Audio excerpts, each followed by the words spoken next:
Nshuti mwene data nongeye kukwifuriza amahoro dukomora mwami wacu Yesu Kristo no kongera kukwishimira cyane muri uyu mwanya tugiye kuganira ku ijambo ry'Imana, aho turimo kwiga ijambo ry'Imana mu gitabo cy'umugenzi volume ya mbere.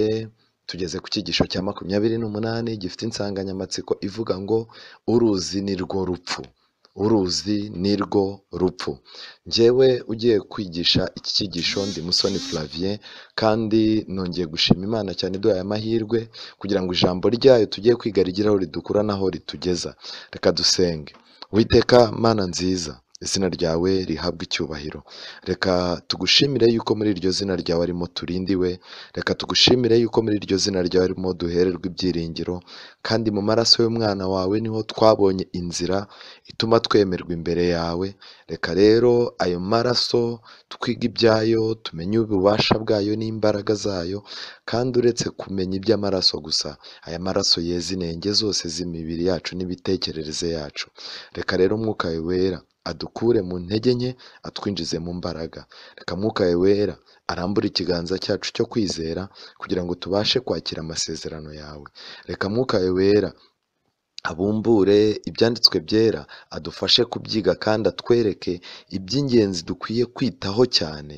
Kandi Mwami Uwiteka, Mwuka wawe wera aduhe kugira ngo ahazaza hacu hashinganywe nawe, kandi ahazaza hacu habe hari muri wowe. Reka rero muri uyu mwanya ikintu icyo ari cyo cyose cyadutandukanya nawe kigizweyo.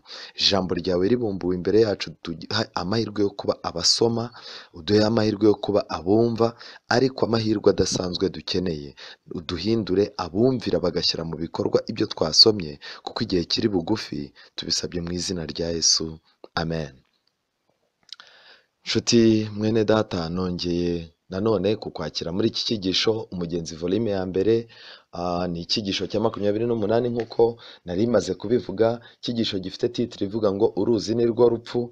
Turatangira kuri page 155 gisoreze kuri page 156 muri iki gitabo cy'umugenzi. Ikigaragara rero ni kimwe muri iki gitabo haranditse ngo mbona yuko hagati yabo n'iryo rembo Byiringiro na Mukristo bakomeje urugendo. Mbona yuko hagati yabo n'iryo rembo hari uruzi rudatinzwe, kandi urwo ruzi rwari rurerure cyane. Abo bagenzi barubonye barumirwa, maze abo bari bari kumwe barababwira bati, mutarwambuka ntimwabasha kugera kuri ririya rembo. Maze babaza ko hari indi nzira ijya kuri iryo. Barabasubiza bati, ariko uhereye aho isi yabereyeho, yego iriho, ariko uhereye aho isi yabereyeho nta muntu wemerewe kuyicamo keretse babiri gusa. Uretse Henoki na Eliya nta wundi muntu wemerewe kuyicamo, kandi nta wundi uzanabyemererwa kugeza ubwo impanda y'imperuka izavuga. Bumvise ibyo, abo bagenzi batangira gukuka umutima cyane cyane mu Kristo. Barakebaguza, ntibabona indi nzira yabakirisha urwo ruzi. Babaza ba bantu barabagirana yuko uburebure bw'amazi buhwanye hose. Barabasubiza bati, oya, ariko ntitubasha kubafasha muri ibyo, kuko kwizera umwami nyir'ururembo kwanyu ariko kuri butume mubona aharehare cyangwa se ahagufi. Baramanuka baravogera. Mukristo atangira kurengerwa, atakira Byiringiro ati, ndengewe n'amazi maremare, ibigogo by'Imana n'umuraba wayo byose birandengeye. Aya magambo muzasoma muri Zaburi 42:7. Byiringiro ati, humura mwene data, nshyikije ibirenge hasi ni heza. Mukristo ati, nshuti yanjye, ingoyi z'urupfu zirangose. Nk'uko tubisoma muri Zaburi 18:5. Sinzabona igihugu cyuzuye amata n'ubuki. Uwo mwanya Mukristo yumva ageze mu mwijima w'icuraburindi, umutera ubwoba cyane. Ntiyabasha kureba iyo ajya, kandi ubwenge bwe burazinduka. Abatakibasha kwibuka ibyo yabonaga byose mu nzira. Byamunezezaga bikamuhumuriza, kandi yatakaga yuko abadayimoni n'abazimu babi bamubonekeraga. bakamutera ubwoba. Nicyo cyatumye byiringiro arushywa cyane no kugerageza kuramira mu Kristo ngo atarengerwa. Ubundi yarengerwaga rwose maze hashira akanya akibiruka arembye, kandi ibyiringiro akagerageza kumuhamiriza, kumuhumuriza ati mbonye rya rembo ririho abantu biteguye kutwakira. Maze mu Kristo akamusubiza ati ni wowe gusa bategereje, kuko ari wowe ujya wiringira. Uhereye aho twabonaniye, undi ati nawe nuko. Mu Kristo ati iyo ntunganira Imana ntibihagurutse ngo intabare. Nyuma byiringiro aramubwira ati mwene data, wibagiwe rwose ya magambo yavuzwe ku banyabyaha ngo ntibababazwa mu ipfa rya ku banyabyaha ngo ntibababazwa mu ipfa ryabo, ahubwo imbaraga zabo.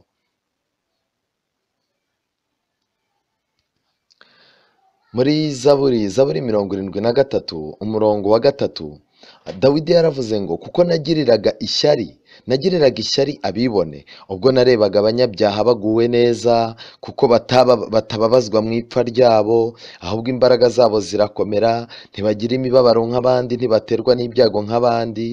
Ibi ngibi ni Dawidi wabivuze muri zaburi ya 73, ariko yibazaga uburyo abana b'Imana amaherezo yabo asa n'abagora, ariko ab'isi bo amaherezo yabo agasa n'atabagoye. Ariko hari impamvu turaza kuyireba. Aya makuba ugiriye muri aya mazi, mu Kristo yakomeje abibwira byiringiro, yakomeje abibwira mu Kristo ati aya makuba ugiriye muri aya mazi si ikimenyetso cy'uko Imana ikuretse, ahubwo nayo kukugerageza ngo wibuke ibyiza yajyaga igukorera n'imbabazi yakugiriraga, bituma umwisunga muri aya makuba. Maze mu Kristo amara umwanya atekereza. Byiringiro arongera aramubwira ati humura, Yesu Kristo aragukiza. Uwo mwanya mu Kristo avuga ijwi rirenga ati nongeye kumureba, kandi arambwiye ati nunyura mu mazi nzaba ndi kumwe nawe, nuca mu migezi ntizagutembana, nk'uko byanditse muri Yesaya 43 umurongo wa 2. Bombi barakomera, wa mubisha wabo arajunjama, barinda bambuka uwo mwanya. mu Kristo abona aho ashyitsa ibirenge, ahasigaye h'urwo ruzi hagira amazi magufi, nuko barambuka. Nari ndimo gusoma igitabo cy'umugenzi, iki cyigisho cya 28, ariko hari amagambo dukwiye kugarukaho. Icya mbere ni uko hano mu Kristo yahageze. Twibuke neza ko uru ruzi bagombaga gucamo rushushanya urupfu. Byanga byakunda abantu bose baciye mu rupfu, ndetse muri iki gitabo baranditse ngo uretse Henoki na Eliya bonyine nibo baciye indi nzira. Aba Henoki na Eliya mu cyigisho cyabanje, Henoki namuvuzeho, hari n'ikindi cyigisho Eliya namuvuzeho. Henoki na Eliya bafite umusaruro ugaragaza abantu bagiye mu ijuru badapfuye. Ariko nagira ngo mbibutse ikintu kibabaje cyane. Muze gusoma Eliya niwe muntu wahoraga afite ubwoba ko azapfa, kandi Satani yahoraga amwongorera ko azapfa nabi. Ari nacyo gituma muzasanga igihe yaravuye ku musozi wa Karumeli amaze kwica abahanuzi ba Bali n'abashera, niba mubyibuka neza, yarahunze ahunga Yezebeli, umugore witwa Yezebeli, umugore wa Ahabu. Ahunze, Imana yarababaye cyane, iramubaza iti se wahunze iki? Ariko mu by'ukuri Eliya yanabwiye Imana, arayibwira ati nundangarana ko ngiye gupfa, nundangarana uzabihomberamo. Ariko nshuti zanjye, Imana yari ifite umugambi. Kenshi na kenshi rero Satani ajya agira gukabya, ariko najya mbabwire ngo Satani yashatse ko Imana yitwa Imana y'abapfuye, ariko Imana yiswe Imana y'abazima. Kuko nanone mbere y'uko Yesu ari mu gashyamba ka Getsemani, niba mubyibuka, mbere y'agashyamba ka Getsemani, ishusho ya Yesu yahindutse ukundi. Abona Mose na Eliya, murabyibuka, baraza baramuganiriza. Eliya, niba mubyibuka neza, Eliya yagiye mu ijuru adapfuye, Mose yagiye mu ijuru apfuye, ariko abanza kuzurwa, nk'uko tubisoma muri Yuda, mu gitabo cya Yuda, umurongo wa 9 kugeza ku wa 14. Rero nshuti zanjye, iki kintu gifite ikintu kitwereka. Ni ukuvuga ngo uretse abantu babiri bari baragiye mu ijuru, aba bantu babiri Henoki na Eliya bari baragiye mu ijuru badapfuye, abandi bose n'abari mu ijuru uyu munsi wa none bagiyemo ariko babanje guca mu rupfu. Inshuti zanjye, iki ngiki ni ihame rya Bibiliya, ariko nanone ikindi, nta wundi uzabyemererwa kugeza ubwo impanda y'imperuka izavugira. Impanda y'imperuka nivuga, hari abandi bazagira amahirwe yo kuzamurwa nk'uko Henoki na Eliya bazamuwe. Aba ni abatazapfa. Kubera iki? Imana izabikorera kugira ngo byanga byakunda Imana ititwa iy'abapfuye gusa, ahubwo yitwe n'Imana y'abazima. Kubera iki? Ntabwo uyu munsi wa none inyigisho ivuga ngo inzira yacu twese ni iriya. Oya, igihe Yesu azaza ntabwo abantu bose bazapfa. Abazaba bariho bari maso bamutegereje akaza asanga ari bazima, abo ngabo ntacyo urupfu ruzabatwara, bazazamurwa mu kanya nk'ako guhumbya. Nshuti yanjye rero, inzira ivuga ngo iherezo rya bose ni urupfu, ni ukugenda bagapfa, ibintu abantu basigaye bandika bakavuga bati twese niho tuzajya. Nshuti zanjye, Kristo aramutse agarutse, ibyanditswe byera niko bivuga, nta gukekeranya, abazaba bariho abo ngabo bazamusanganira, kandi bazamusanganira ari bazima. Abo rero byanga byakunda Yesu naza, abantu azajyana bazaba bari mu bice bibiri. Igice cya mbere ni abazasanga bariho bakajya mu ijuru badapfuye. Igice cya kabiri ni abazaba barapfuye bari mu bituro Yesu Kristo azazura. Kandi inshuti zanjye, iki kintu kirakomeye cyane. Noneho twihuta, niba mubireba neza muri iki gitabo, barimo baradusobanurira neza yuko Mukristo niwe watangiye kugira ibibazo, kandi ngo kenshi abadayimoni n'abazimu babi baramubonekeraga bakamutera ubwoba. Umuntu wese ubona urupfu rumurindiriye ruri imbere, byanga byakundagira ibimutera ubwoba. Abadayimoni baraza bakamuzenguruka, bona nubwo yaba ari umuntu w'Imana, baraza bakamuzenguruka bagashaka kumwinjiza ishidikanyamana, bagashaka kumwereka ko Imana yakagombye kumurinda ntapfe. Ariko nshuti zanjye, turabizi neza yuko abantu bazapfa, kandi byanga byakunda keretse Kristo nagaruka agasanga abantu bariho. Rero abadayimoni n'abazimu bakunda kwegera umuntu uri mu bihe bigoye, bakamwereka ko iherezo ari urupfu. Bakunda kuza gusanga umuntu urwaye, bakamwereka ko ibihe bimuri imbere bimurindiriye ari bibi, ndetse bagatangira kumubwira amagambo mabi. Kenshi na kenshi hari n'igihe batangira kuzana ibitekerezo bipfuye kugeza ubwo umuntu yiheba. Ariko Byiringiro yakomezaga kwegera mu Kristo, akamukomeza cyane ngo atarengerwa. Nshuti zanjye, ni byiza yuko abantu b'Imana dusurana mu gihe abantu b'Imana barwaye, tukegerana, tukaganira, tugakomezanya mu ndirimbo no mu masengesho. Ngaka akamaro k'icyo Byiringiro yakoreye mu Kristo. Ubundi kandi yarengerwaga rwose, maze hagashira akanya akiburuka arembye. Mu magambo make, hari igihe kwiheba kwatwaraga mu Kristo, akaza kuburuka. Mu magambo make, akaza kongera kugarura ibitekerezo nyuma. Kandi Byiringiro yageragezaga kumuhumuriza, akamubwira ati mbonye rwa rurembo hariho abantu biteguye kutwakira. Nshuti zanjye, ni byiza kwereka umuntu uwo ari we wese, ni byiza kuba waba uri mu kaga, igihe cyose ubona urupfu rukurindiriye ruri imbere yawe. Nshuti zanjye, ntukwiye kwiheba. Reka mbibutse yuko umugabo witwa Sawuli yahuye n'ikibazo gikomeye. Muri Bibiliya nimureba mu gitabo cya mbere cya Samweli, igice cya 28, uyu mugabo witwa Sawuli yahuye n'ibibazo cyane, kandi yari umwami. Umurongo wa 3, ariko Samweli yari yarapfuye, Abisirayeli bose baramuririra bamuhamba mu mudugudu w'Irama. Kandi Sawuli yari yaraciye abahanzweho n'imyuka mibi n'abashitsi muri icyo gihugu. Bukeye Abafilisitiya baraterana, baraza bagerereza i Shunemu. Sawuli nawe ateranya Abisirayeli bose bagerereza i Gilibowa. Sawuli arabutswe ingabo z'Abafilisitiya, aratinya, umutima we urakuka cyane. Sawuli aherako agisha Uwiteka inama, Uwiteka ntiyagira icyo amusubiza, haba mu nzozi, haba na Urimu, haba n'abahanuzi. Sawuli aherako abwira abagaragu bati, nimunshakire umushitsikazi njye kumushikisha. Ubwo rero nuko yagiye ajya muri Endori. Endori hari ahantu hafi ya Duwane, hari umupfumu. Baragenda baraganira. Uwo mupfumu aramubwira ati, mbonye rwose Imana izamuka ivi kuzimu. Ubwo murumva Imana iyo ariyo. Noneho ikintu gitangaje ngiki, amagambo umurongo wa 15 w'icyo gice nuko Samweli abaza Sawuli. Samweli ntabwo ari Samweli wari uje, ahubwo ni Satani wazamutse avuye ikuzimu yiyambitse isura ya Samweli. Nuko Samweli abaza Sawuli ati, ni iki gitumye unkubaganira ukarinda kunzamura? Sawuli aramusubiza ati, nihebye kuko abafilisitiya bandwanya, kandi Imana ikaba yarantaye itakigira icyo insubiza, ari mu bahanuzi cyangwa mu nzozi, nicyo gitumye nguhamagara ngo unsobanurire icyo nkwiriye gukora. Inshuti zanjye, Sawuli hano yagize ubwoba, gupfa arimo arabona bimurindiriye, ariko yari yaranze Imana, yari yarataye. Sawuli yari yarasubiye inyuma, arangije Imana isanga ntabwo izongera kuvugana nawe, kuko n'ubundi kuvugana nawe nta mwanzuro byatangaga. Igihe cyarageze rero, noneho arangije yumva arihebye, bimusaba gusubira mu bapfumu yari yaravuyeho. Inshuti zanjye, nagira ngo mbabwire ngo abantu benshi bajya barwara indwara, abantu benshi bajya bahura n'ikibazo, abantu benshi bajya bagira iterabwoba rya Satani mu mitima, bakerekera mu bapfumu, kandi bajyaga bavuga ko abapfumu nta kintu bamaze, bakerekera mu byo barwanyaga. Nshuti zanjye, ngibi byabaye kuri Sawuli, ariko mutega amatwi none icyo Satani yamukoreye. Uwo mwanya murebe neza hano umurongo wa 16, Samweli aravuga ati, ubimbarije iki ubwo Uwiteka yakuretse agahinduka umwanzi wawe?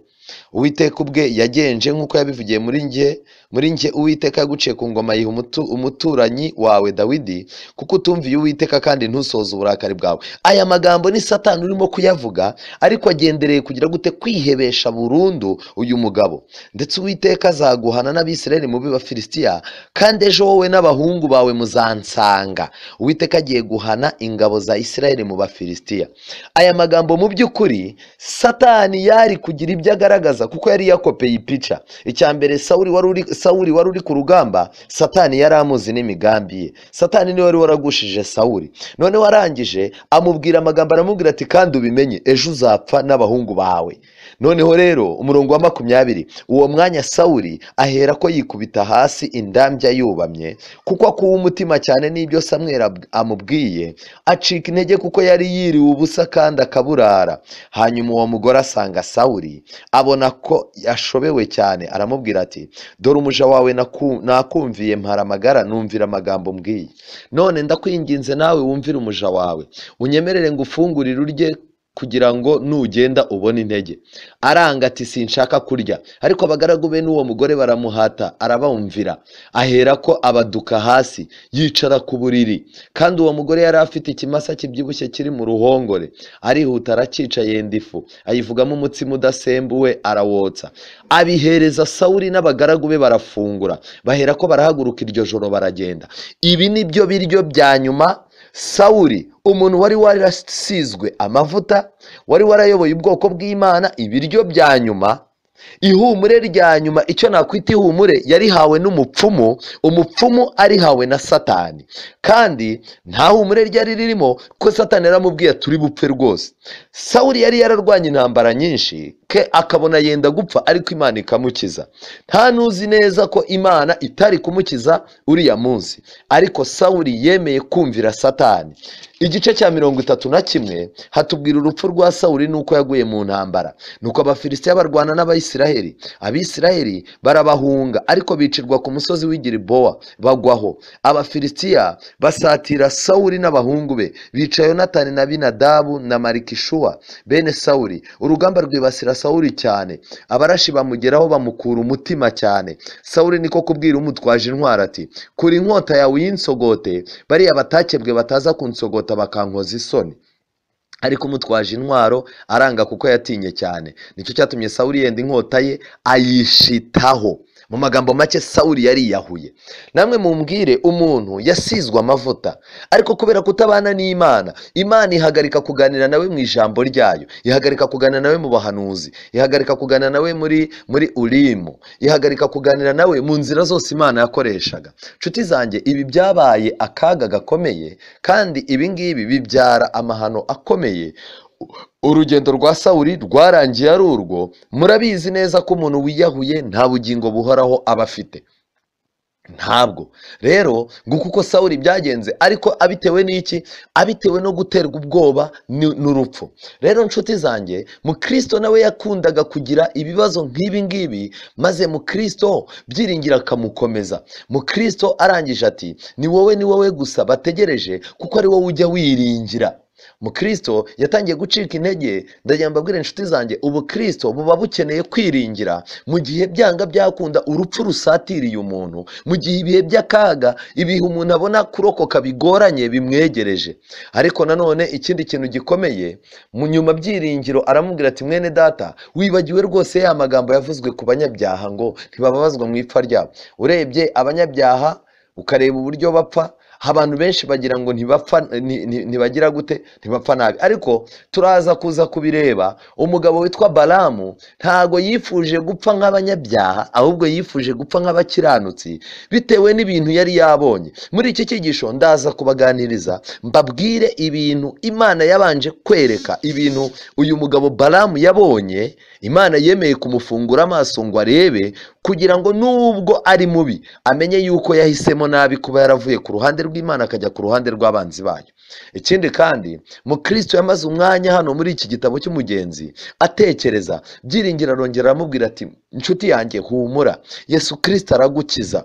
Uwo mwanya Mukristo avuga ijwi rirenga ati nongeye kumureba kandi arambwiye ngo nunyura mu mazi nzaba ndi kumwe nawe, nuca no mu migezi ntazagutembana. Bombi barakomera. Ariko ikintu gitangaje, niba mwabisomye muri iki gitabo, Byiringiro we aganana na Mukristo, Byiringiro yavuze yuko yabonye hashinga ibirenge. Mukristo we ngo yumva ni harehare.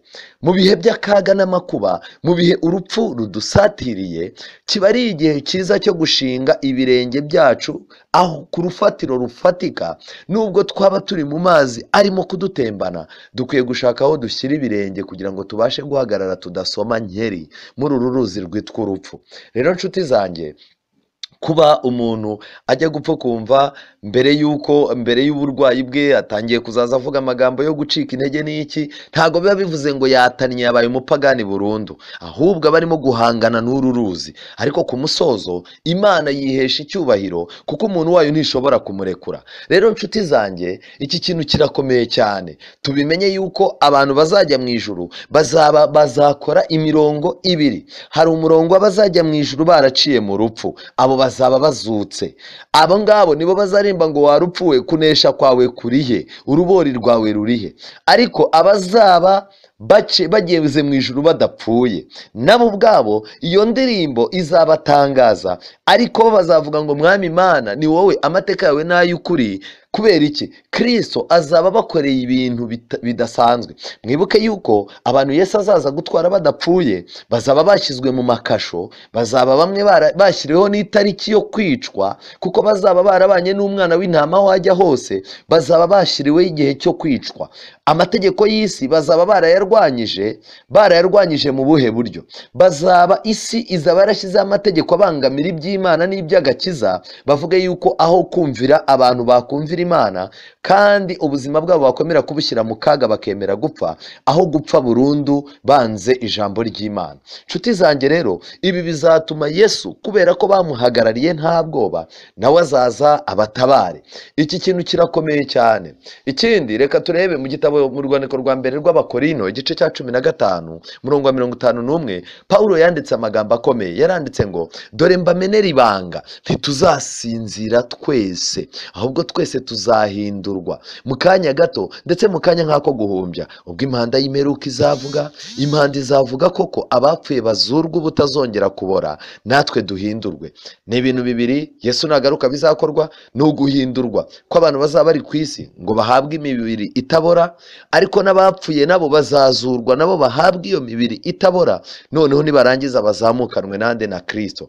Inyigisho ivuga ko abantu bose bazapfa, Yesu azaza agasanga ni ibitura akazura abantu gusa. Iyi nyigisho ntabwo ari inyigisho y'ukuri. Ikindi kandi, mu gitabo cy'Abaroma igice cya 14 umurongo wa 9, Bibiliya iravuga ngo iki? Kuko icyatumye Kristo apfa akazuka ari ukugira ngo abe umwami w'abapfuye n'uw'abazima. Ubwo rero biravuze ngo Kristo nagaruka azaba ari umwami, azaba aje kwimika ubwami bwe. Ubwo bwami buzaba ari ubwami bufite ubushobozi bwo kuzura abapfuye bakimana nawe ari bazima, noneho n'abari bazima akabazamura ari bazima bakabana nawe. Amen. Luka igice cya 20 umurongo wa 38. Yesu yari arimo kwigisha arangije aravuga ngo nuko rero Imana si Imana y'abapfuye ahubwo ni iy'abazima, kuko bose kuri yo ari bazima. Iri somo risobanuye iki? Imana si y'abapfuye ahubwo ni iy'abazima. Uyu munsi wa none abantu benshi baragenda bakajya gushaka umuntu wapfuye ngo nabasengere. Mujya mwumva bitwa batagatifu, mujya mwumva abantu barimo kuvuga ngo kanaka yari umukiranutsi ngo azaba hakirwa imbere y'Imana. Izo ni inyigisho z'ibinyoma. Imana si Imana y'abapfuye, umuntu yapfuye byose babirangiye. Gusa muri iri somo baratubwira ko Imana ikomeza kumwitegereza aho ari, Imana ikomeza kumenya aho ashyinguwe, ikamenya igituro cye, yarangiza ikanamenya kuko Imana abantu izabahamagara mu mazina kandi bazazuka nibarangiza bayitabe. Nshuti zanjye, witerwa ubwoba nuko umuntu wawe yaba yarapfuye mu buryo busuzuguritse cyane, ndetse bakabafata n'umurambo we bakawutwika cyangwa se bakawujugunya mu mazi ingona zikawurya. n'iki kuri uwo muntu nubwo kubamwishe bagiraga ngo dosiye ye itazagaruka, ariko Imana uwo muntu ku Mana iracyakurikirana izi roho ye, izi umwuka we, izi ndetse amaherezo ye, kandi kumuhamagara niba yarayikiranukiraga kumuhamagara izamuhamagara kandi azayitaba. Ikindi kintu gikomeye rero, Imana si y'abapfuye ngo abe ari bo tubwira ngo badusengere, badusabire, baduhuze n'Imana, ahubwo Imana ni iy'abazima. Abazima nibo bayikeneye cyane, bo bagomba gutunganya ubuzima bwabo. Nshuti zanjye, ijambo ry'Imana rirakomeza mu gitabo cyo kubara igice cya 23 umurongo wa 10. Hano banditse amagambo akomeye cyane. Baranditse ngo ninde ubasha kubara umukungugu w'ubwoko bwa Yakobo, cyangwa ninde ubasha kubara igice cya 4 cy'Abisiraheli. Uyu yari Balamu, yari arimo kwitegereza Abisiraheli. Arangije kuri uwo murongo avuga ngo icyama nkipfira nk'uko abakiranutsi bapfa, iherezo ryanjye rikaba nk'iryabo. Abantu bose, yaba indaya, yaba ibisambo, yaba abajura, yaba abicanyi, yaba abagome n'abandi bapagani bose, iyo umuntu w'Imana agiye gusinzira cyangwa se bamurwaje, bakareba uburyo umuntu w'Imana avuyemo umwuka wa nyuma, bakareba amahoro n'umutekano n'ubwuzu bumugaragara mu maso, aba bantu bose baricara bagatavuga batumva Imana izamfashe sinzapfire muri ibi bintu ndimo, nanjye nzipfire nk'uyu muntu w'Imana. Buriya muzarebe iyo twagiye gushyingura ahantu, muzarebe uburyo abantu baba bameze, baba batuje bacecetse. N'umuntu waguhemukiye uhamusuhuje yakwikiriza, umuntu wakwambuye yahakwishyurira, umuntu wirataga, ba basore birata, za nkumi ziba zirata ngo ni nziza, ujya kubona ukabona yacitse intege cyane. Ba bantu b'abanyacyubahiro bakomeye ujya kubona ukabona nawe yagabanyije ibyubahiro bye, kuko urupfu nicyo kintu cya mbere gikanga abantu. Abantu rero benshi bameze nka Balamu, abantu bo mu madini atandukanye bameze nka Balamu, bifuza gupfa nk'uko abakiranutsi bapfa, ndetse bakifuza ko iherezo ryabo ryamera nk'iry'abakiranutsi. Ariko ikibazo gikomeye bafite, nta mwanya wo gukurikirana ngo bategure uko bazapfa. Muri Bibiliya tubona yuko yaba Mose yaba Aroni, abo bantu Imana yagiye ibateguza mbere yuko bapfa. Kandi byanga byakunda, nagira ngo mbibabwire yuko abantu b'Imana kenshi na kenshi Imana ijya ibateguza mbere y'urugendo rwabo. Iki rero nshuti zanjye, niba nawe uri umuntu wajya gutinya urupfu, ugahindishwa umushyitsi narwo, ariko ukaba muri wowe wifuza gupfa nk'uko abantu b'Imana bapfa, waba wagiye gushyingura umuntu usenga, wabona ukuntu bakubwira ukuntu yapfuye, bakubwira amagambo yavuze nyuma, bakubwira ubutwari bwe, wareba n'abantu bamutabaye ukuntu bahari banezerewe, ubona nta kintu, banezerewe ku mutima, avuga ati byibuze uyu muntu tuzongera tubonane ku munsi w'umuzuko. Ibyo bituma abantu benshi bamanika amaboko, barangiza bakabwira Imana bati cyama nanjye nkazipfira nk'abakiranutsi, iherezo ryanjye rikaba nk'iryabo. Ariko mu by'ukuri gushimikira cyangwa gufata umwanzuro wo kujya mu ruhande rw'abakiranutsi ngo utegure ubuzima bwawe bw'ahazaza, icyo ni Imana yitayeho kuruta amarangamutima ayo ngayo ya nyuma. Mu gitabo cyitwa abakurambere n'abahanuzi baranditse muri icyo gitabo, baranditse basobanura kuki Balamu yavuze ngo icyama nkipfira nk'uko abakiranutsi bapfa. Baranditse ngo ntabwo Balamu yeretswe yanditswe gusa amateka y'ubwoko bw'Abaheburayo nk'ishyanga, ahubwo yanabonye ukwiyongera no kugubwa neza kwa Isiraheli nyakuri y'Imana kugeza ku mperuka y'ibihe. Imana yeretse Balamu uburyo Abisiraheli Abaheburayo bazaba ishyanga ryiza, bagakomeza nubwo bazaca mu bibazo bitandukanye, Isiraheli nyakuri y'Imana izageza ku mperuka y'ibihe. Yabonye umugisha udasanzwe isumba byose iha abayikunda kandi bakayubaha. Yewe uyu mugabo Balamu yababonye bashyigikiwe n'ukuboko kwayo ubwo binjiraga mu gikombe kijimye cy'igicucu cy'urupfu. Balamu yatangajwe no kubona uko abakiranutsi bapfa, ikiganza cy'ukuboko kw'Imana ariko kubafata mu gihe barimo kwinjira mu gikombe kijimye cy'igicucu cy'urupfu. Mu magambo make, iyo bagiye gushira mu mwuka, Imana nk'uko yari iri iruhande rwa Yesu ku musaraba akavuga ngo mu maboko ya niho nshyize ubugingo bwanjye, ni nako n'aba bantu b'Imana umwuka wabo wa nyuma uyu ugiye kubavamo, byanga byakunda ubugingo bwabo babushyira mu biganza bya Kristo. Noneho rero arangije yabonye abacunguwe, yababonye kandi bava mu bituro byabo batamirijwe ikuzo. Yabonye abantu b'Imana bazutse bakeye, icyubahiro no kudapfa babyambaye. Yabonye abacunguwe bishimira ubwiza budashira bw'isi izaba yahinduwe nshya. Balamu yitegereje ibyo byose, yaravuze ati cyama nkipfira nk'uko abakiranutsi bapfa, iherezo ryanjye rikaba nk'iryabo.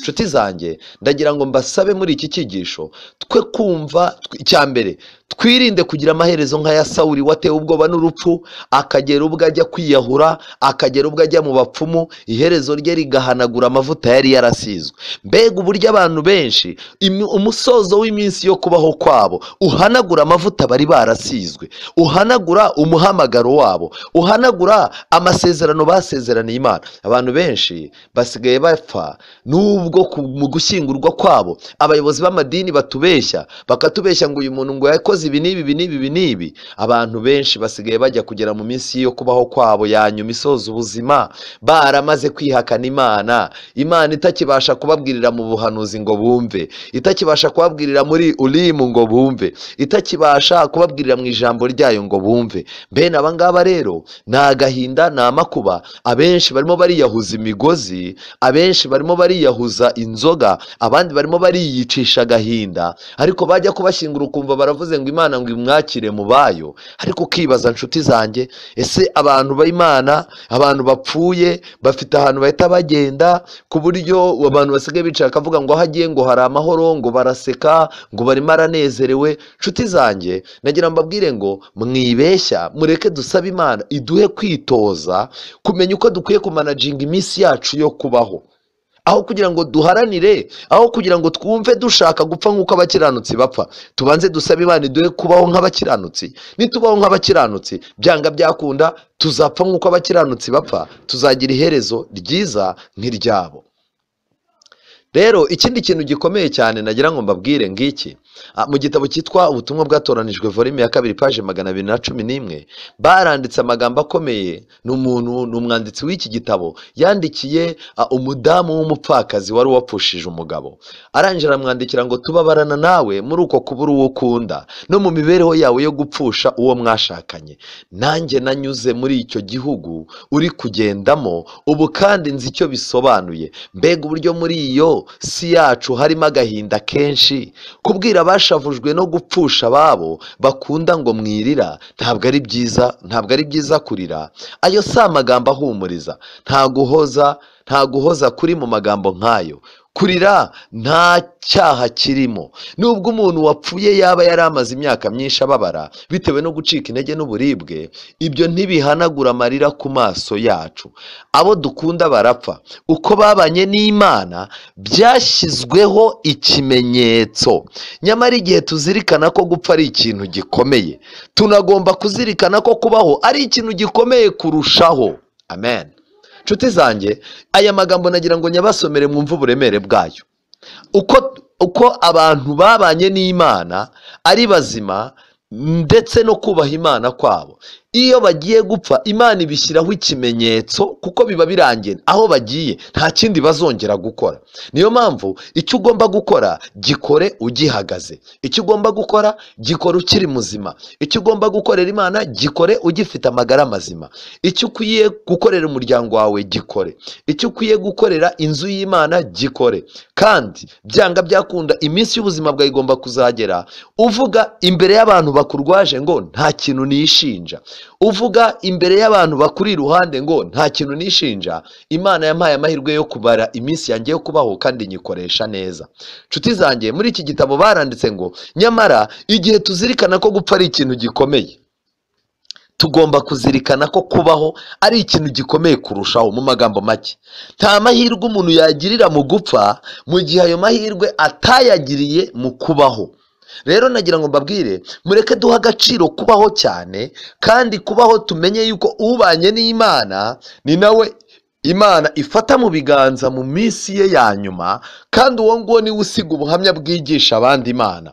Ubuzima tubamo bwa buri munsi butuzanira inshingano tugomba kuzuza byanga byakunda. Ibyo turangamiye twihariye, amagambo yacu n'ibikorwa byacu bigira icyo bihindura kubo tubana nabo. Guhumurizwa kwacu tugomba kukubona muri Yesu Kristo, umukiza mwiza yagezweho n'umubabaro ukomeye umuntu ahura nawo. Komera ku isoko y'imbaraga zawe. Mu gihe umuntu agize ibyago, mu gihe umuntu arembye, dukwiye kumubwira neza ko agomba kwiyubaka kuri Kristo. Kandi nanone ikindi, muri uyu mwanya nagira ngo nkubwire yuko ni amahirwe akomeye cyane, nubwo gupfa ari ikintu gikomeye, ariko mukwiye kuzirikana yuko kubaho nicyo kintu gikomeye kurushaho. Urangaye mu kubaho kwe, mu magambo make, no gupfa kwe ashiduka nabwo arangaye, ubuzima bwe bukajya mu kaga. Reka mfate urugero ku bantu bahowe Imana. Abantu bahowe Imana bigaga ijambo ry'Imana, bagakunda ukuri kw'Imana kugeza igihe Imana ibamaramo ubwoba, bagasigara nta bwoba bafite. Uyu munsi ubukristo bwacu tubuvanga n'ubwoba. Niyo mpamvu kuvuga ukuri byabuze, niyo mpamvu kwemera gutandukana n'ikibi kwabuze. Hari abantu benshi bemera kwishyira mu kaga kubw'ijambo ry'Imana, ariko hari n'abandi bavuga bati aho gupfa none wapfa ejo. Uyu munsi wa none abantu batinya urupfu cyane, rero batinya ibibazo cyane. Nimureba abantu bose barwaye indwara zagombaga kuvurizwa kwa muganga, ariko batinya kujya kwa muganga ngo batabapima bakabasangamo indwara, ahubwo ugasanga barimo bariruka mu matsinda, barimo baragenda bajya ngo mu masengesho, bakajya ku bavugabutumwa ngo bakore ibitangaza. Umuvugabutumwa akicara, umuntu urwaye diyabete yarenze agahita amubwira ngo ni amarozi, umuntu urwaye umwijima wamurenze bagahita bamubwira ngo ni ibintu yarenze, umuntu ufite ikibazo cy'umwuka mukeya cyangwa urwaye ikibyimba mu mutwe yakwikubita hasi, barangiza bati ibi bintu wabona ari nk'igicuri, kandi igicuri ni abadayimoni bo kwa sogokuruza, iyi ni karande. Nshuti zanjye, nagira ngo mbabwire ngo igihe kirageze ngo dutinyuke tube mu ruhande rw'Imana, kandi tumenye ko Imana ifite ububasha bwo kuturinda. Ariko mumenye ko umuntu ubuzima bubitsemo ubwoba ntiyiyegurire Imana mu buzima, byanga byakunda n'urupfu ruzakubikamo ubwoba. Mu gitabo cyitwa Intambara Ikomeye, paje 84, mu cyigisho cya 6 cyitwa Huse na Yolamu na Jerome. Aba bari abantu bahowe Imana mu mateka y'ubuprotestani tugomba guhora tuzirikana. Nyuma y'igihe gito, Jerome yaciriwe urwo gupfa. Yarucibwaga na Roma. Kiliziya Gatolika yari yaravuyemo, agatangira kwigisha ukuri kwa Bibiliya, niyo yagombaga kumugirira gutya. Nyuma y'igihe gito rero, Jerome yaciriwe urwo gupfa. Yarashorewe ajyanwa kwicirwa aho Yohani Hus yatangiye ubuzima bwe. Ubwo yajyanwaga yagiye aririmba, mu maso ye harabagiranaga ibyishimo n'amahoro. Yari ahanze amaso ye kuri Kristo. Amen. Kandi kubwe urupfu ntirwari rukimuteye ubwoba. Igihe wagombaga kumutwika yazaga inyuma ye agiye gukongeza umuriro. Yoramu waziraga kwizera kwe yamubwije ijwi rirenga ati, ngwino udafite igihunga, kongereza umuriro imbere yanjye. Iyaba nagize ubwoba ntabwo mba ndaha ngaha. Mu magambo make, nta bwoba bwo gupfa yari afite. Kubera iki? Kwizera kwe no guhagararira ibyo yizeraga. Yari yaramenye yuko agomba kwemera iby'umwami Yesu kandi akemera kubizira. Amagambo aheruka yavuze ubwo ibirimi by'umuriro byazamukaga bimutwika yari isengesho. Yaratatse agira ati, mwami data ushobora byose, ngirira impuhwe kandi umbabarire ibyaha byanjye, kuko uzi neza ko nakunze ukuri kwawe ibihe byose. Aya magambo ntabwo aribwo yari agiye gusaba imbabazi, yari yarasanzwe yarababariwe, ariko byanga byakunda kuva muri uyu mubiri ntabwo ari ikintu cyoroshye. Ijwi rye ryaracwekereye, ariko iminwa yikomeza kunyeganyega asenga. Ubwo umuriro wari umaze kumukongora, ivu ry'uwo muziranenge n'ubutaka ryari ririho byararundanijwe, maze rijugunywa mu ruzi rwa Rine nk'uko iryahuse ryagenjwe. Baramwishe, babonye uburyo apfuye aririmba anasenga, bumva umutima wabo urabarega, bayora itaka n'ivu ry'aho yahiriye. Baragenda bafata uruzi rwitwa Rine, ni mu Burayi. Rwa ruzi barangije bafata ubwato, bagenda bajugunyamo ryavu kugira ngo atazanazuka. Ariko ku munsi w'umuzuko uyu mugabo azaba ahari ari intwari. Mbega uburyo hari abantu benshi bazinjira mu bwami bw'Imana kubwo guhagararira ukuri nk'uko uyu mugabo yabigenje. Iyo ni paje 84. Tuyisubire kuri paje 80. Reka tubanze tumenye ibyande ibyahuse. Ubwo bongeraga kumwingingira kwisubiraho bamusaba guhindura inyigisho ngo asubire mu binyoma bya kiliziya, yarahindukiye areba rubanda maze aravuga ati, none se nabasha nte gukomeza kwerekeza amaso yanjye mu ijuru? Nahangara nte kurebana n'imbaga y'abantu nabwirije ubutumwa bwiza butunganye? Oya rwose, agakiza k'abo bantu, abo bantu nabwirije, agakiza k'abo bantu karuta kure uyu mutindi w'umubiri ugiye gupfa. Batangira kumwambura imyambaro bamukuramo umwe umwe, maze buri mwepiskopi akamuvugiraho imivumo uko arangije umugabane w'uyu muhango. Ibyo birangiye bamwambika ikamba ku mutwe rifite agasongero rishushanyijweho abadayimoni bateye ubwoba, kandi imbere yanditsweho n'aya magambo ngo umuyobe ruharwa. Ngibi bintu kiliziya yakoreye uyu muntu wari wazanye abantu, ababwira, abandikira Bibiliya bushyashya. Bibiliya yari yarafunzwe, ayishyira mu rurimi abantu bumva, atoza abantu gusoma Bibiliya no gusenga, abereka yuko nta muntu ukwiye kujya mu mwanya w'Imana. Kiliziya rero ihangana nawe. Barangije bamushushanyaho abadayimoni, barangije bamuha titire ivuga ngo umuyobe ruharwa. Hus yaravuze ati, mfite umunezero mwinshi wo kwambikwa ikamba, iri kamba ry'urukozasoni ku bwawe Yesu, wambitswe ikamba ry'amahwa ku bwanjye. Igihe yari amaze kwambikwa iryo kamba, abo bayobozi bakuru b'idini baravuze bati, ubu bugingo bwawe tubweguriye Satani. Yohana Hus yubura amaso ye ayerekeza mu ijuru, maze aravuga ati, nshyize umwuka wanjye mu biganza byawe mwami Yesu, kuko ari wowe wancunguye. Noneho rero ibi bintu birasekeje. Abagiye kumwica baravuze ngo bamujugunye mu biganza bya Satani. Warangije yibuka ko ubuzima bwe n'ubundi ntibwari bubitswe n'abayobozi b'idini. Arangije areba mu ijuru abwira Imana ati, Mana, aba bantu bibeshyaga ngo ubuzima bwanjye nibo babufite, ariko njye ubuzima bwanjye si bo babufite, ahubwo ni njye mbufite, mbushyize mu biganza byawe. Noneho yashyikirijwe abayobozi ba leta, maze bamujyana aho yagombaga kwicirwa. Abantu benshi baramukurikira, abantu amagana bafite intwaro. Abapadiri n'abayobozi bakuru b'idini bari bambaye amakanzu y'igiciro cyinshi, n'abaturage b'i Constance. Ubwo yari amaze guhambirwa ku rumambo, ibintu byose byarangiye, bategereje gukongeza umuriro. Husi yongeye kwingingirwa gukiza amagara ye, aramutse yemeye kureka amakosa ye. Husi yaravuze ati, nayahe makosa nkwiriye kureka? Njye ubwanjye nzi ko nta kosa mfite, ntanze Imana aho umugabo ko ibyo nanditse kandi nabwirije byose byakozwe hagamijwe gutabara abantu ngo bakurwe mu cyaha no kuzimira. Niyo mpamvu nishimiye cyane kuzahamisha amaraso yanjye uko kuri nanditse kandi nabwirije. Ubwo ibirimi by'umuriro byari bimuzabiranyije, yatangiye kuririmba ati, Yesu umwana wa Dawidi, ngirira impuhwe. Yakomeje atyo kugeza ubwo ijwi rye ryacwekereye burundu. Nshuti zanjye, niba utimenyereza kuririmba mu buzima busanzwe, niba ubushomeri butuma ucika mu rusengero, niba ubushomeri cyangwa akabazo runaka gatuma kuririmba bibura, ahubwo ugahekenya amenyo ukigunga ukikingirana mu cyumba, uzabasha ute kuririmba mu minsi iri imbere mu gihe akarengane kazaba katwugarije? Icya mbere ni uguha Imana ubuzima bwawe. Icya kabiri ni uko umuntu w'Imana wabaye uwayo nyakuri. Imana igira imbaraga ziruta iz'uyu mubiri, ku buryo kuva muri uyu mubiri ntibigira imbaraga zatuma umuntu yemera kuva mu kuri yamenye. Reka mbabwire, nshuti zanjye, igihe kirageze ngo dukomeze tubane n'Imana kandi tuyishinganisheho. Intambara ikomeye, paji 174 kugeza kuri paji 175. Iki gitabo nicyo nahisemo turi bukoreshe. Muri iki gitabo batanze ikindi gitekerezo cy'undi mugabo nanone.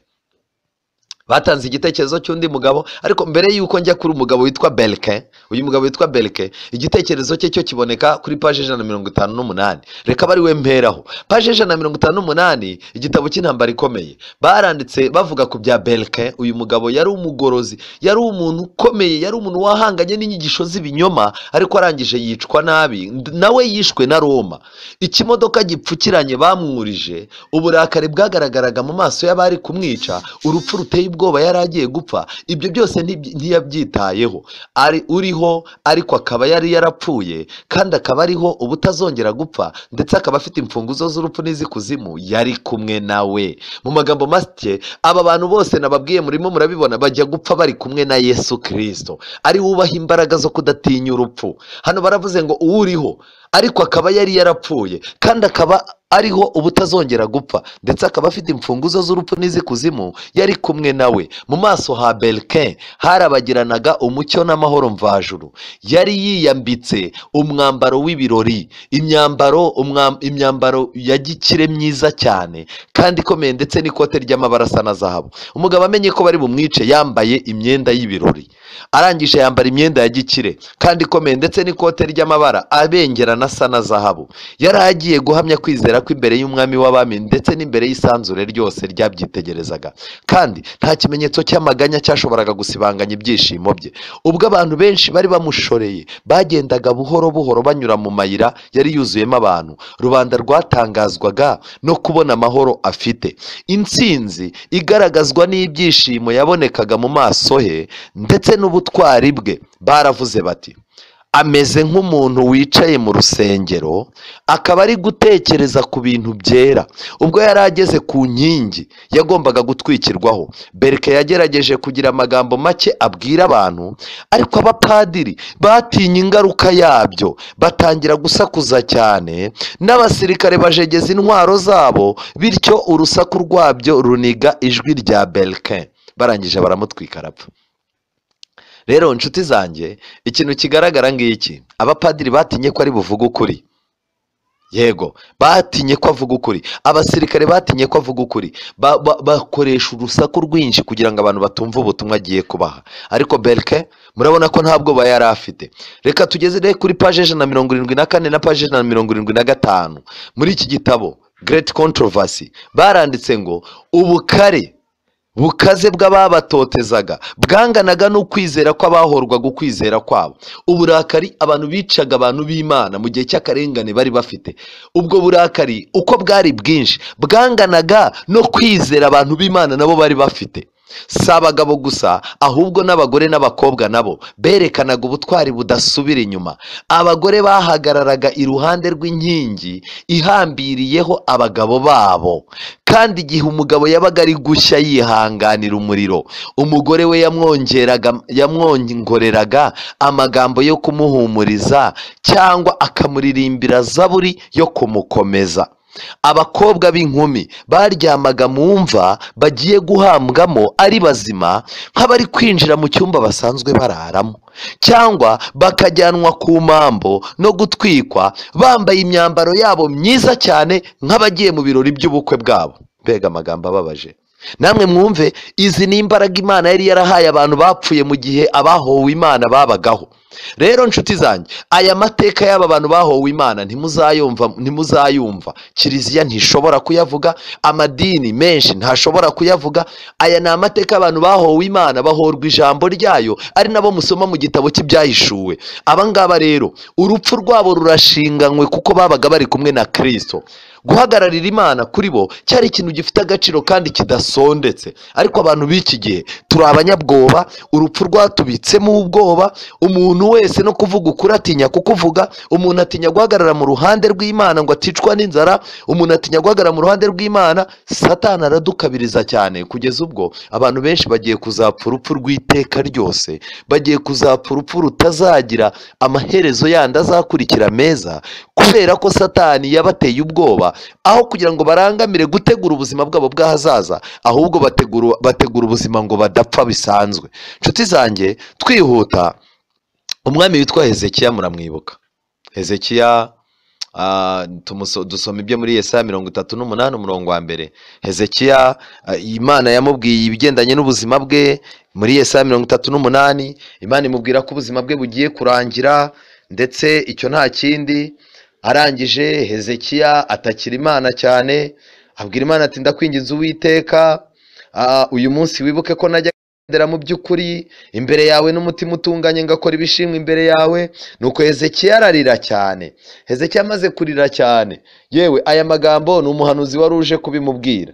Noneho arangije acika intege. Amaze gucika intege, ariko Imana irabyitegereza.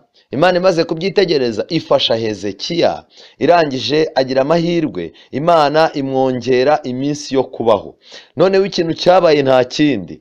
Hano ku murongo wa 15 Hezekiya arangije aravuga ngo mvuga iki kandi ubwo yanshubije ubwe wenyine, niwe wabikoze. Imyaka yanjye nzamara yose nzajya ngenda niyoroheje, nibuka umubabaro wo mu mutima wanjye. Ni Yesaya 38 ndimo gusoma, murongo wa 15. 16 Uwiteka ibyo nibyo bibeshaho abantu, kandi muri byo byonyine niho umutima wanjye ubona ubugingo, nuko nkiza umbesheho. Erega icyatumye ngira ibinsharira cyane ni ukugira ngo mbone amahoro, kandi urukundo wakunze ubugingo bwanjye rwatumye ubukiza urwobo rw'iborero. Ibyaha byanjye byose warabyirengagije, kuko ikuzimu hatabasha kukogeza, n'urupfu rutabasha kuguhimbaza. Abamanuka bajya muri rwa rwobo ntibabasha kwiringira ukuri kwawe. Umuzima niwe uzakogeza nk'uko nkogeza uyu munsi. Se w'abana azabigisha ukuri kwawe. Hezekiya yagaragaje Imana yuko azi agaciro ko kuba mu buzima. Yabwiye Imana, arayibwira ati umuntu umanutse ajya ikuzimu ntago yaguhimbaza. Umuntu muzima niwe ushobora kumva n'ukuri akakugenderamo. Imana irangije irabyitegereza, yumva rwose ikwiye kongera Hezekiya iminsi yo kubaho. Ariko nshuti zanjye, nagira mbabwire ikintu gikomeye. Hano baranditse ngo itangazo ubwo ryageraga ni mu gitabo cyitwa Abahanuzi n'Abami, ni mu gice icyigisho cya 29 cyitwa Intumwa ziturutse i Babuloni. Baranditse muri icyo cyigisho, barandika ngo ni ukuvuga ngo agasigarizwa k'ibyiringiro yari afite kabaye nk'agakuweho igihe umuhanuzi Yesaya yamusangaga amujyaniye ubutumwa bugira buti Uwiteka aravuze ngo tegeka iby'inzu yawe kuko utazakira ahubwo ugiye gutanga. Mu magambo make, agasigarizwa k'ibyiringiro kabaye nk'agakuweho. Ariko byarangiye gute? Yongerewe iminsi. Amaze kongererwa iminsi ayirangaramo, intumwa z'i Babuloni ziraza. Arangije aho kuzereka Imana yamukijije, azereka imitungo, azereka urwego agezeho, arangije azereka ibintu bidasanzwe agezeho, ububiko bw'intwaro n'ibiki byose. Imana irangije irababara cyane. Nagira ngo mbabaze inshuti zanjye ko Imana yadukoreye ibintu byinshi kandi ikaturinda, ikadukiza ibyago, ikadukiza ibyaha, ikadukiza urupfu inshuro nyinshi. Ku munsi wo gushima mwerekana nde? Ku munsi wa anniversaire mwakoze ama anniversaire, isabukuru y'imyaka 50 ndi muzima, isabukuru y'imyaka 25 ndi muzima. Ku isabukuru y'imyaka 50, isabukuru yawe y'imyaka 20, isabukuru y'imyaka yawe y'imyaka 25 yawe cyangwa 18, iyo sabukuru iba igomba kuba isabukuru yo kumenya yuko Imana ariyo yaguhaye kurama, ukamenya ububasha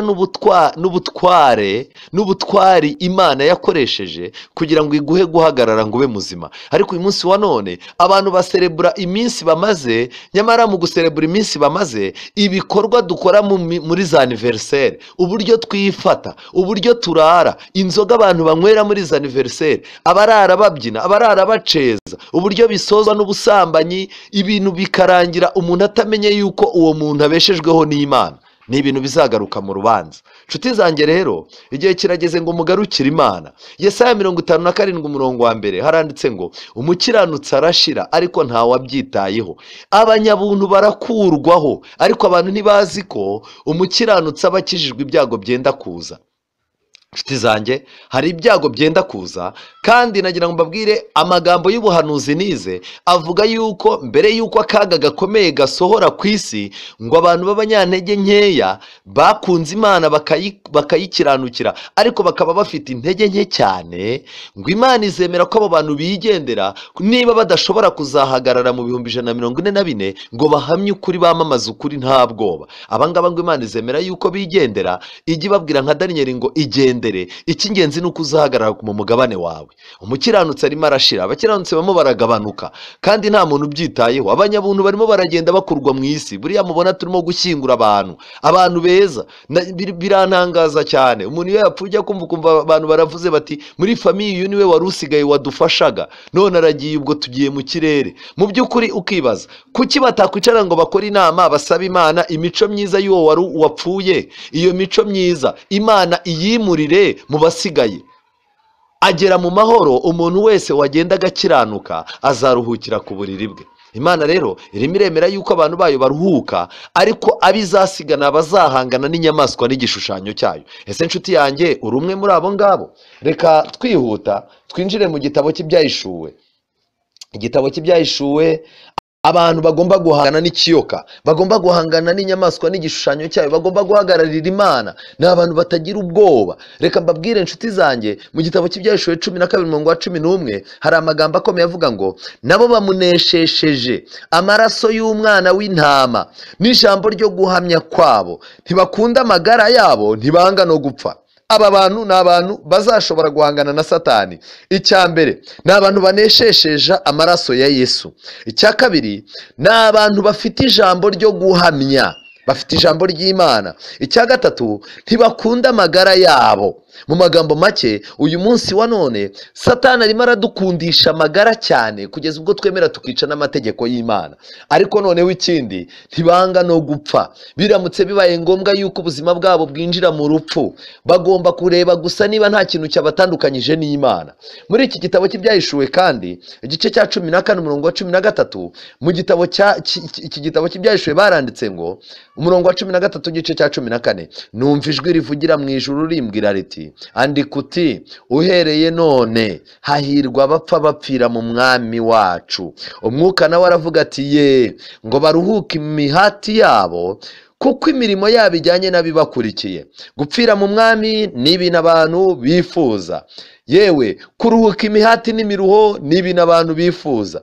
Ariko nyamara nshuti zanjye, dufite imirimo mibi. Iyi mirimo mibi niramuka idukurikiye dupfuye, nshuti zanjye, bizaba ari akaga. Ndagusabira Imana rero kugira ngo itegure ubuzima bwawe, igutunganye, iguhe gutunganya ubuzima bwawe bw'ahazaza mu gihe ugifite amahirwe yo kubaho. Kandi ikindi nagira ngo nkubwire, byanga byakunda, ikindi nagira ngo ngusabe nuko nubwo turimo kuvunika muri ubu buzima bubamo imihati myinshi, ukwiye kumenya ko Imana izaturuhura. Ariko abantu bazagenda bakurikiwe n'imirimo mibi, abantu badafite imirimo bakomora muri Kristo Yesu, abantu bazaba bataragize umwanya wo kubana na Yesu, imirimo yabo izajyana n'abibakurikiye. Iyo niyo izatuma bajya no mu rupfu rwa kabiri. Imana ibarinde, ibakomeze. Kandi uru ruzi ari rwo rupfu, ntimugire ubwoba. Byanga byakunda, ingoyi z'urupfu nubwo zakugota, ikintu gikomeye ni kimwe, ni uko ugomba kubanza ukareba ko hafi yawe Kristo akwegereye, kandi Imana iri kumwe natwe. Niryo zina Yesu yiswe Emmanuel. Reka Kristo atubere Emmanuel mu izina rya Yesu, amen. Witeka Mana nziza, izina ryawe rihabwa icyubahiro. Ni wowe uzi ubusobanuro bw'urupfu, ni wowe uzi ububasha bwarwo, kandi reka tugushimire yuko ari nawe ufite urufunguzo rw'ikuzimu. Wowe wanesheje, wowe wari warapfuye ariko uyu munsi wa none ukaba uriho. Ni wowe ukwiye guhumuriza abantu bawe. Uduhe gukunda ukuri kwawe, uturinde gukunda amagara yacu cyane, kandi Mwami w'Iteka uturinde kuba twakunda ubuzima kugeza ubwo twakwemera kukwihakana nk'uko Sawuli byamugendekeye. Kandi ikintu icyo ari cyo cyose cyatuma dutandukana nawe kigizweyo. Dufite imihati myinshi muri ubu buzima. Abantu benshi bifuza gupfa nk'uko abakiranutsi bapfa, ariko nyamara imirimo mibi abantu bafite, byanga byakunda, izakomeza ibakurikire, keretse gusa bakiriye Kristo akababera umwami n'umukiza, akabahindurira imirimo. Byanga byakunda, abo nibo bazazukana ibyiringiro. Rero Uwiteka uduhe imbaraga zo kumenya yuko urupfu ni ikintu gikomeye, ariko ubuzima ni ikintu gikomeye kurushaho. Ubwo duhaye impano yo kuba muri ubu buzima, tukaba duhagaze turi bazima, twaba turwaye cyangwa tutarwaye, twaba dukize cyangwa tudakize, twaba tubyara cyangwa se tutabyara, twaba dukomerwa amashyi cyangwa tuvugirizwa induru, twaba tuzwi cyangwa twarirengagijwe, ariko ukaba waraduhaye amahirwe yo gukomeza kuba bazima. Uyu munsi wa none kuba turi bazima, reka bitubere impano idasanzwe, bitubashishe kurenza amaso yacu ibitugota, ahubwo turebe hirya impamvu itumye uyu munsi wa none uduhagarika. Hezekiya wamwongereye imyaka 15 irangira ari kure yawe, ndetse ubuzima bwe n'urugendo rwe birangizwa n'abantu b'i Babuloni. Reka nshuti bavandimwe, abo turi kumwe muri iki cyigisho, abo twabanye, Mwami Uwiteka uduhane imbaraga nabo, kugira ngo ikintu icyo ari cyo cyose cyadutandukanya nawe kigizweyo.